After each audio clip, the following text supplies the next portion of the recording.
Sumainyo ang Panginoon. At sumaiyo rin. Ang mabuting balita ng Panginoon ayon kay San Mateo. Papuri sa iyo, Panginoon.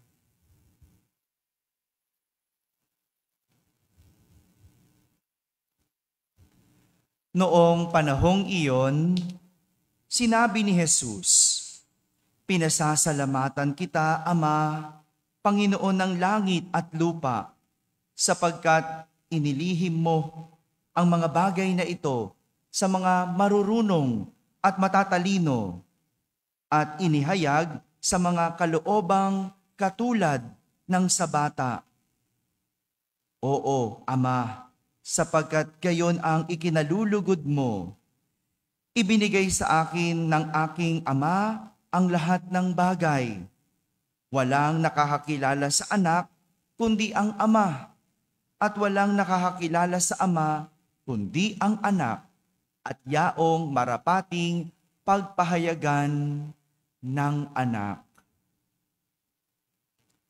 Mga kapatid, ang mabuting balita ng Panginoon. Pinupuri ka namin, Panginoong Hesukristo. Magsiupo ang lahat at makinig sa homilya. Isang magandang umaga po sa inyong lahat.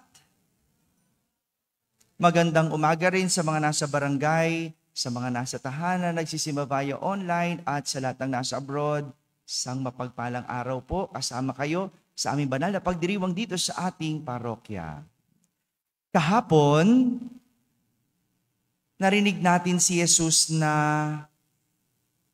malungkot at tila sinusumbatan ang mga tao sa mga bayan ng Corazin, Bethsaida at Capernaum. Malungkot si Jesus, nanunumbat si Jesus dahil sa kabila ng kanyang ginawa sa kanila, sa kabila ng mga milagrong ginawa niya at ipinakita sa kanila, hindi sila nagbago, hindi sila nakinig, hindi sila nanampalataya kay Jesus. Tonong parang malamig si Jesus sa mga taong hindi naniniwala, hindi nananampalataya sa Kanya. Samantala, ngayon naman, tila nagbago ang tono ni Jesus sapagkat nagsalita siya ng may init. Kung kahapon medyo malamig siya, cold. Cold siya sa mga tao na ayaw maniwala, ayaw sumampalataya sa Kanya. Ngayon naman, may init ang kanyang tinig na nagpupuri sa Diyos. Pinasasalamatan niya ang mga sumusunod at naniniwala sa Kanya. Kung kahapon, nanunumbat si Jesus sa mga hindi marunong sumunod at marunong makinig, ngayon naman, mahinahon niyang pinatutungkulan ang mga sumusunod at marunong makinig sa Kanya. Ang panalangin ni Jesus ay panalangin ng pagpapasalamat sa Ama sapagkat inihayag niya sa Kanyang mga alagad at sa mga katulad ng mga bata ang karunungan ng Diyos at hindi hinayag sa mga marurunong at matatalino. Mayroong dalawang klase ng tao na pinapatungkulan si Jesus sa kanyang panalangin. Una ay yung mga marurunong at matatalino. Sila yung mga eskriba. Sila yung mga pariseyo. Mga dalubhasa sa batas ng Diyos. Sila yung mga maraming alam tungkol sa Diyos. Sila yung maraming alam tungkol sa batas ng Diyos. Pero ang nakakalungkot, kahit marami silang alam tungkol sa Diyos, hindi sila naniniwala sa katotohanan tungkol sa Diyos na kay Jesus. Hindi sila naniniwala sa mga salita at sinasabi ni Jesus kasi hindi nila tanggap si Jesus na Diyos.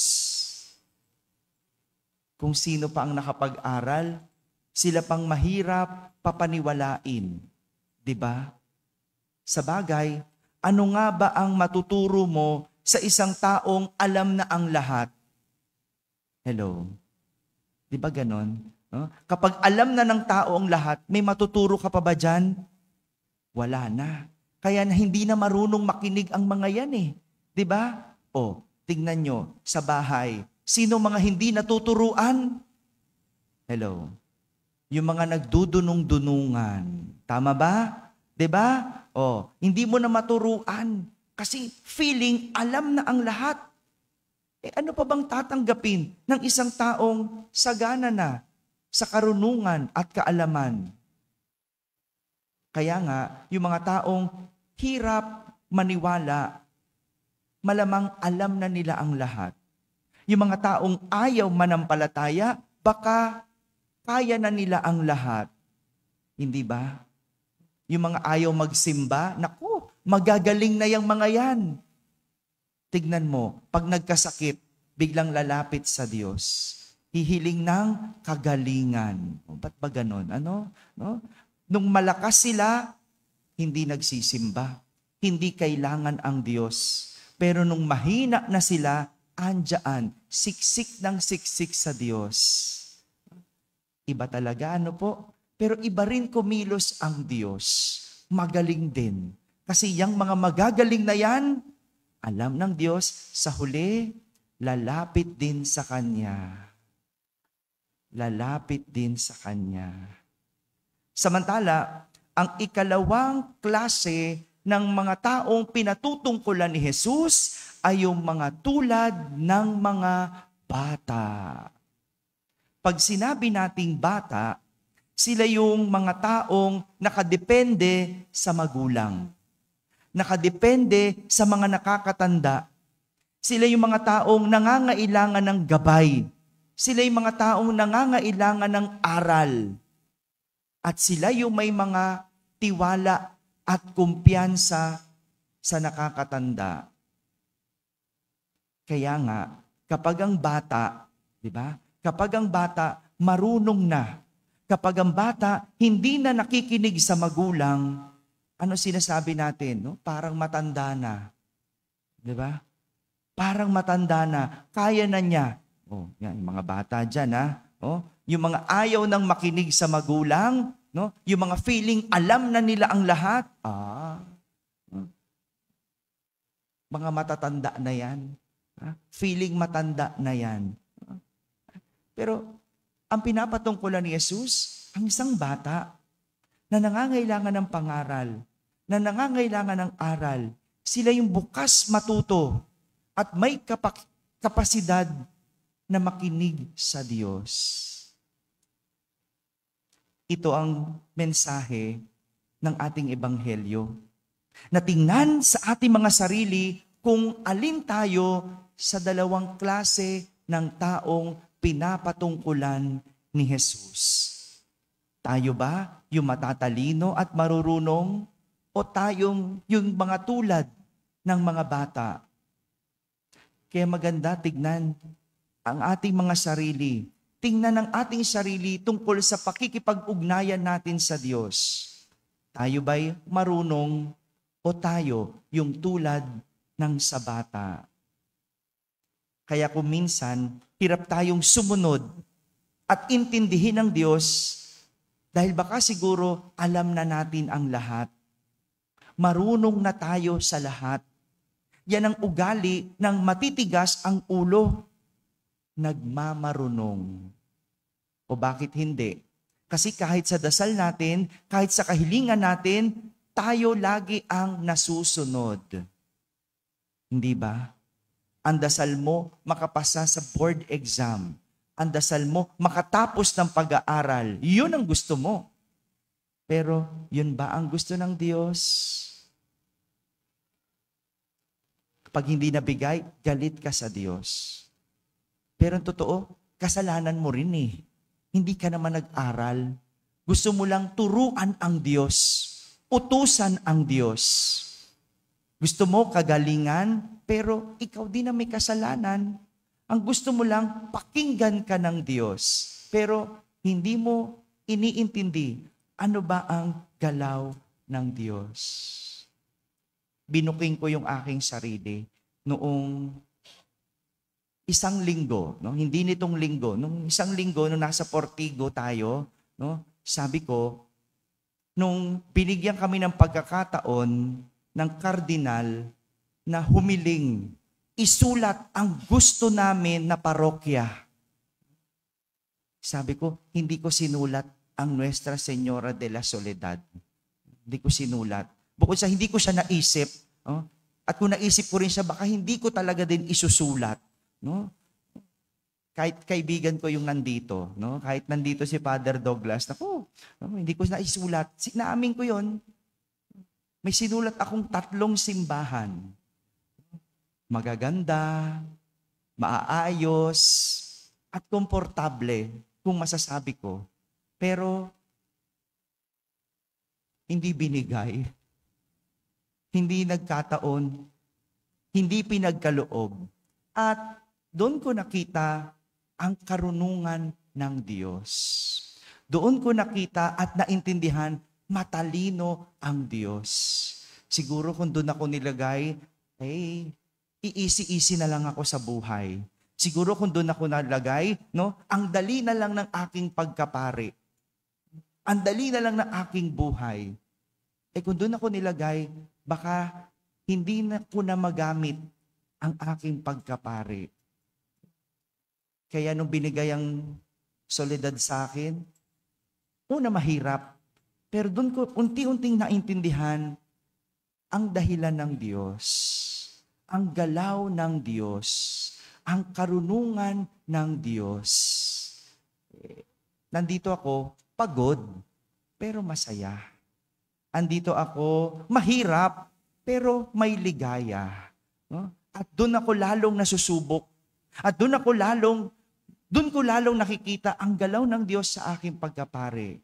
Siguro kung nilagay ako doon sa mga gusto ko, hindi na ako magdadasal kasi ang gaang ng buhay doon. 'Di ba? O gaya ng mga hindi na nagsisimba, ang gaang ng buhay. Ba't ka pahihiling sa Diyos? Nung nandito ako sa soledad, nako, walang araw na hindi ako talaga nagmakaawa sa Diyos. Pero ang galing-galing ng Diyos. Ngayong araw na ito, pinagdiriwang natin ang kapistahan ng mahal na ina ng Der Carmen. Carmelo. Sa isang bundok, may nanirahang isang ermitanyo, isang hermit na nagtayo ng isang kapilya na pinangalanan sa mahal na ina. Kinalaunan, yung kapilya na yon naging isang congregation, yung Carmelite order. At ayon sa tradisyon, isang ermitanyo na nagngangalang Simon Stock ang pinagpakitaan ng mahal na birhen at binigay sa kanya ang isang eskapularyo. At ang sabi, ang sino mang magsusuot ng eskapularyong iyon, ng kapirasong telang iyon, ay maliligtas at hindi mapasa-apoy. Maliligtas at hindi mapasa-apoy. Para sa isang matalino at nakapag-aral, mahirap unawain yun. Sasabihin nila, anong kinalaman ng kapirasong tela sa kaligtasan? Pero sa isang mananampalataya, ang paniniwala niya ay hindi nasa tela, kundi nasa salita ng mahal na ina. Sa isang nananampalataya, wala sa tela ang kanyang paniniwala, kundi nasa salita ng mahal na ina. Alam nyo, nung nagdinilay ako kagabi sa mga salitang ito, doon ko nakilala ang inang Soledad. Hindi ko siya kilala noon. Hindi ko kilala ang Nuestra Señora de la Soledad. Pero nung nalagay ako dito, totoong-totoo siya. Totoong-totoo. Lahat ng dinasal ko, lahat ng hinihingi ko, lahat ng iniiyak ko, unti-unti niyang dinidinig. Pinakikinggan niya at buhay na buhay siya. Alam nyo, minsan lang ako talagang nagdasal ng totoo. No? Of course, no, nagdadasal na nagpapasalamat tayo sa Diyos. No? Nagdadasal, pero yung manikluhod ka talaga, yung talagang mag-alala ka, yung talagang lahat ibuhos mo, dito ko ginawa yon. At dito ko naranasan iyon. Kaya nga, mas gusto kong ipakilala ang Inang Soledad, hindi dahil parokya ko ito, kundi dahil totoo siya sa akin. At pag totoo sa iyo, madali mong ipakilala sa lahat. Mga kapatid, ang relasyon natin sa Diyos hindi nakadepende sa kung gaano karami ang ating nalalaman at karunungan tungkol sa Diyos, kundi ang relasyon sa Diyos nakadepende kung gaano tayo magpapakababa at magtitiwala sa Diyos. Amen. Nice din kong imbitahin po kayong lahat pagkatas ng banal na misa na merong konting salo-salo bilang kaarawan ko naman po, no?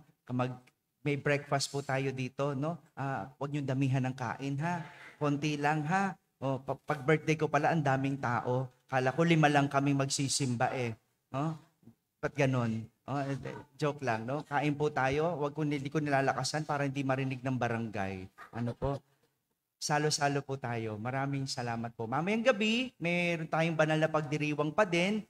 Kapistahan naman ng ating pagdiriwang. Kapistahan ng pagtatalaga ng ating parokya. At magsimba na rin kayo. May biyaya mamayang gabi.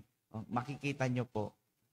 Sumainyo ang Panginoon. At sumaiyo rin. Pagpalain kayo ng makapangyarihang Diyos, Ama at Anak at Espiritu Santo. Amen. Tapos na pong ating pagdiriwang, humayo kayong taglay ang pag-ibig at kapayapaan ni Kristo. Salamat sa Diyos. Sa aming paglalakbay dito sa lupa, Ikaw ang aming gabay na tala na umaakay kapag kami ay sa tamang landas nahiwalay sa aming paglalaya sa kadiliman sa buhay na